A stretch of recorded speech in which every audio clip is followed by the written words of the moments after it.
Praise the lord అండి. Brothers and sisters, దేవుని మహాకృపను బట్టి అందరూ క్షేమంగా ఆరోగ్యంగా ఉన్నారని అనుకుంటున్నాను. అయితే ఎవరైతే ఈరోజు అవమానపరచబడుతున్నారని బాధపడుతున్నారో వారితో సూటిగా ఈరోజు దేవుడు మాట్లాడాలని అనుకుంటున్నారు. అయితే లోకంలో ఉన్న మనుషుల ద్వారా నీవు అవమానపరచబడుతున్నావేమో, బాధపడకు. నీ అవమానాలకు ప్రతిగా దేవుడు నిన్ను ఘనపరుస్తాడు. మనం దేవుని బిడ్డలకు ఎక్కువ శ్రమలు అనుభవిస్తున్నామా, అన్యుల చేత అవమానపరచబడుతున్నాము అనంటే దేవుడు మనల్ని ఆశీర్వదించబోతున్నాడని అర్థం చేసుకోవాలండి. అయితే ఒకవేళ మన కుటుంబాలలో ఉన్న శ్రమలను బట్టి కానీ, సాతాను కుట్రలు మన జీవితాలలో జరుగుతున్నాయి అనంటే దేవుని కృప మనకు తోడై ఉన్నదని అర్థం అండి. ఎందుకంటే దేవుని కృప మనకు తోడై ఉన్నందుకే మనము ఈ సాతాను కుట్రలు కానీ, శ్రమల నుండి కానీ, వేదన నుండి కానీ మనం జయించగలుగుతున్నాము. అయితే ఒకవేళ ఈ లోక మనుషులు నిన్ను వదిలేశారా అని అనుకుంటున్నావేమో, కానీ దేవుడు మాత్రం నిన్ను వదలడండి. మనకి దేవుడు ఎప్పుడు తోడై ఉంటాడు అన్ని వేళలా. ఒకవేళ పిల్లలు లేరని ఎవరైనా నిన్ను నిందిస్తున్నారేమో, అవమానపరుస్తున్నారేమో, గొడ్రాలు అని చెప్పి బాధాకరమైన మాటల చేత నిన్ను ఎంతగానో వేదన చెందేలాగా చేస్తున్నారేమో, అయితే దేవుడు ఈరోజు అంటున్నాడు, రానున్న రోజుల్లో బహుజన సమూహముకు నిన్ను తల్లిగా చేసేదనని. అయితే మనం ఎలాంటి పరిస్థితిలో ఉన్నా సరే అండి, దేవుని బిడ్డలుగా మనము దేవుడు మనకి తోడుగా ఉన్నాడని నమ్మాలి.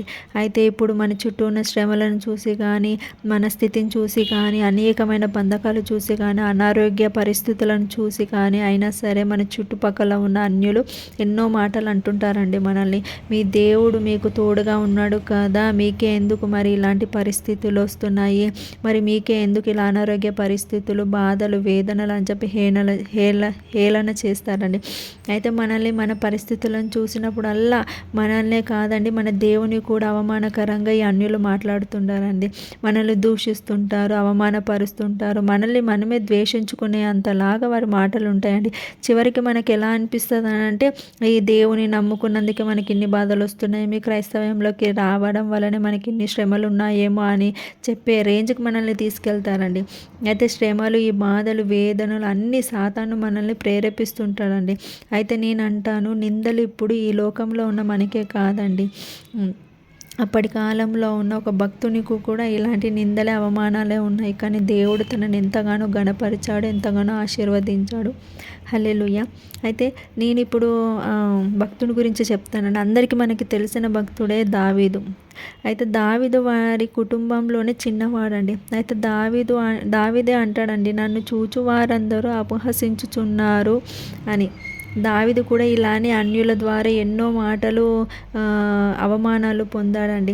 అయితే అన్యులు దావీదును అన్నారండి, అయితే యెహోవాను నమ్ముకున్నావు కదా నీవు, మరి నీకెందుకు ఇన్ని ఆర్థిక ఇబ్బందులు, శ్రమలు, వేదనలు అని చెప్పి. అయితే ఒక మాట చూపిస్తాను ఆగండి మీకు. కీర్తనల గ్రంథము 22:6 నుంచి చదువుకుందాము. నేను నరుడను కాను, నేను పురుగును, నరుల చేత నిందింపబడిన వాడను, ప్రజల చేత తృణీకరింపబడిన వాడను. నన్ను చూచు వారందరూ పెదవులు విరిచి తల ఆడించుచు నన్ను అపహసించుచున్నారు. యెహోవా మీద నీ భారము మోపుము, ఆయన వానిని విడిపించునేమో, వాడు ఆయనకు ఇష్టుడు గదా, ఆయన వారిని తప్పించునేమో అందురు.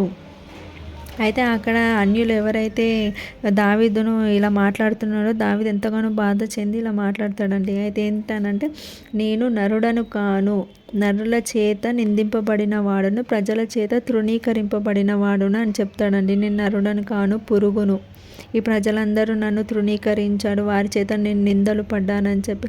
అయితే అక్కడున్న అన్యులు ప్రజలు అంటారండి దావీదుతోని, నువ్వు యెహోవాని నమ్ముకున్నావు కదా, ఆయన మీద భారం అయ్యి, ఆయనకి ఇష్టమైన కుమారుడివి కదా, ఆయననే నిన్ను తప్పిస్తాడేమో ఈ బాధల, వేదనల నుండి అని చెప్పి దావీదుని ఎంతగానో అవమానకరంగా వాళ్ళు మాట్లాడతారండి.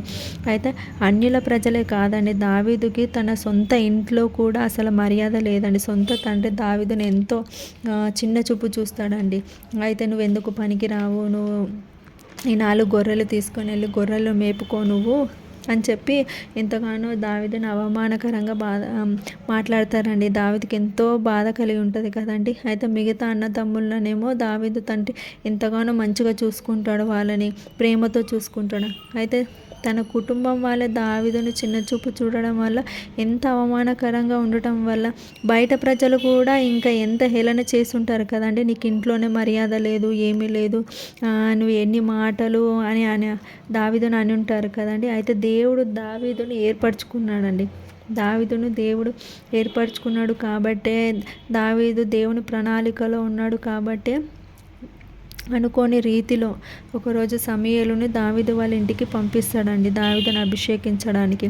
అయితే దావీదు వాళ్ళ ఇంటికి సమూయేలు వెళ్ళినప్పుడు దావీదు తండ్రితోని, నీ కుమారులని ఇక్కడ తీసుకురమ్మని చెప్తే, దావీదు వాళ్ళ తండ్రి తనకున్న 7 కుమారులని తీసుకొచ్చి ముందుంచుతాడండి. కానీ సమూయేలు నమ్మడు. ఇంకా ఎవరైనా ఉన్నారా అని చెప్పి అడుగుతాడు. ఇంకా ఎవరు లేరని చెప్తాడు. కానీ అక్కడున్న ప్రజలు అంటారు, ఇంకా చిన్న కుమారుడు ఉన్నాడు కదా నీకు, వాడిని పిలిపి అని. అప్పుడు దావీదు తండ్రి అంటాడు, వాడు ఎందుకు, ఏమి పనికిరాడు, వాడు గొర్రెలు కాచుకునేవాడు, దేవుని ప్రణాళిక వాడి మీద ఎందుకుంటాడు, వాడు అభిషేకానికి పనికిరాడు అని చెప్తాడు. కానీ సమూయేలు అంటాడు, నువ్వు పిలిపియు వాని కూడా అని చెప్పి. అయితే దావీదు తండ్రి దావీదుని పిలిపించినప్పుడు, దావీదు ఎలా ఉండుంటాడండి, గొర్రెలు కాచుకునేవాడు కదండి.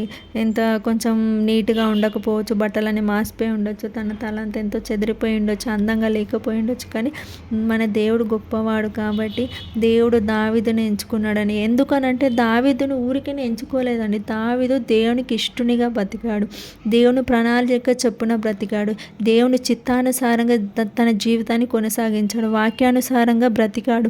ఎన్ని అవమానాలు నిందలు ఉన్నా కూడా తను దేవునికి అప్పచెప్పి దేవునికి పలుమారు మొర్రపెట్టేవాడండి. అంతేగాని దేవునికి అవమానకరంగా బ్రతకలేదు. అందుకే దావీదుని దేవుడు ఏర్పరచుకున్నాడండి. దావీదు దేవుని చిత్తానుసారంగా ఉండే మనుషుడు కాబట్టి దేవుడికి దావీదు అంటే ఎంతో ఇష్టమైన వ్యక్తి అండి. అయితే దేవుడు దావీదు పై రూపాన్ని చూడలేదు. దావీదు గొర్రెలు కాచుకునేవాడు, చాలా నీట్గా ఉండడు, అసహ్యంగా ఉంటాడు. అయినా కూడా దేవుడు పై రూపాన్ని కానీ, తను కనిపించే అందాన్ని కానీ, లేకపోతే తను చెదిరిపోయిన బట్టలను కానీ చూసి దావీదుని ఎంచుకోలేదండి. దావీదు ఒక ఆత్మీయత జీవితాన్ని చూసి ఎంచుకున్నాడని. అయితే ఈ లోకంలో మనుషులు మాత్రము అలా కాదండి. మన అందాన్ని బట్టి కానీ, మన డ్రెస్సింగ్ స్టైల్ని బట్టి కానీ, మన ఆస్తిని బట్టి కానీ చూసి మనల్ని ఏర్పరచుకుంటారండి. కానీ దేవుడు మన ఆత్మీయ స్థితిని చూసి దేవుడు మనల్ని ఎంచుకుంటాడండి. దేవునికి లోబడి బ్రతుకుతున్నాడా లేదా అని చూస్తాడు. దేవుని వాక్యానుసారంగా మనం బ్రతుకుతున్నామా లేదా అని దేవుడు చూసి మనల్ని ఏర్పరచుకుంటాడండి.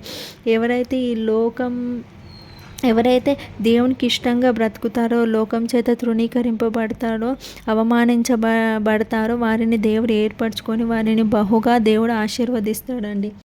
సరే దేవా, నువ్వు నన్ను ఏర్పరచుకున్నావు, నీ ప్రణాళిక చొప్పున నన్ను ఉంచుకున్నావు దేవా యేసయ్య.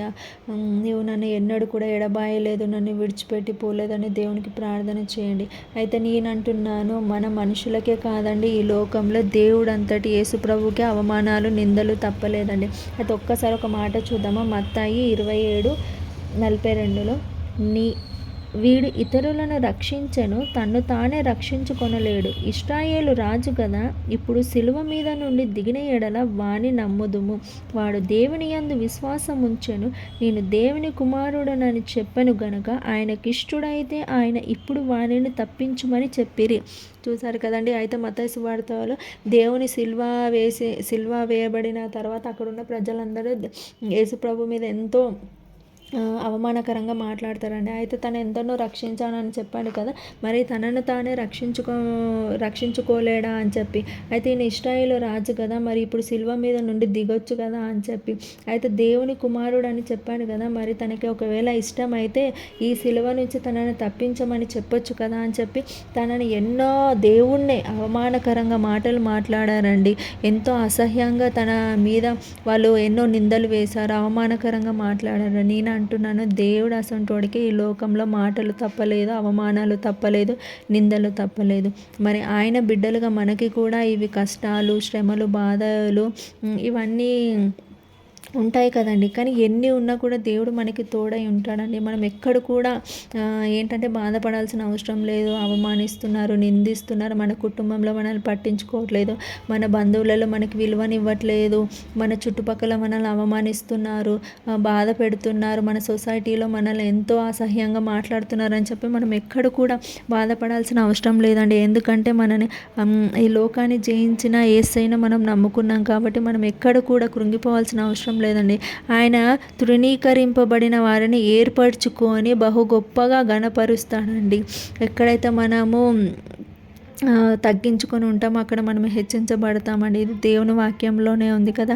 అలాగనే అందరూ కూడా అవమానపరచబడుతున్నారని ఈరోజు బాధపడుతున్నారేమో. మీరు ఒక్కసారి దేవుని వైపు చూడండి. దేవుడు మిమ్మల్ని బహుగా ఆశీర్వదిస్తాడు, ఘనపరుస్తాడు. మీరు అసలు ఎక్కడ కూడా కృంగిపోవద్దండి. దావీదుకు తోడై ఉన్న దేవుడే మనకి తోడై ఉన్నాడు. యాకోబుకు తోడై ఉన్న దేవుడే మనకి తోడై ఉన్నాడు. మోషేకు తోడై ఉన్న దేవుడే మనకి తోడై ఉన్నాడు. వారందరూ కూడా ఎంత అవమానపరచబడిన, ఎంత నిందలు ఉన్నా కూడా వారు దేవునికి ఇష్టానుసారంగా బ్రతకడం వలన, వారు దేవుని ప్రణాళికలో ఉండడం వలన వాళ్ళు బహుగా ఆశీర్వదించబడ్డారని. అట్లా మనం కూడా దేవుని చిత్తానుసారంగా దేవునికి ఇష్టలై ఉండి దేవుని ప్రణాళికలో మనం కూడా ఉండి భయభక్తులు కలిగి బ్రతికితే కనుక దేవుడు కూడా మనల్ని ఎన్ని అవమానాలు నిందలున్నా, లోకంలో మనల్ని ఎవరిని పట్టించుకోకపోయినా కూడా దేవుడు మనల్ని ఏర్పరచుకొని ఆయన ప్రణాళిక ప్రకారం మనల్ని గొప్పగా ఆశీర్వదిస్తాడు. సింహాసనముల మీద మనల్ని కూర్చోబెడతాడండి. దావీదు కుమారుడా నన్ను దాటిపోకయా, నజరేతువాడ నన్ను విడచిపోకయా. దావీదు కుమారుడా నన్ను దాటిపోకయా, నజరేతువాడ నన్ను విడచిపోకయా. నీవు తప్ప నాకి లోకంలో ఎవరున్నారయ్యా, నీవు తప్ప నాలో ఎవరికి చోటు లేదయ్యా. నీవు తప్ప నాకి లోకంలో ఎవరున్నారయ్యా, నీవు తప్ప నాలో ఎవరికి చోటే లేదయ్యా. దావీదు కుమారుడా నన్ను దాటిపోకయ్యా, నజరేతువాడ నన్ను విడచిపోకయ్యా.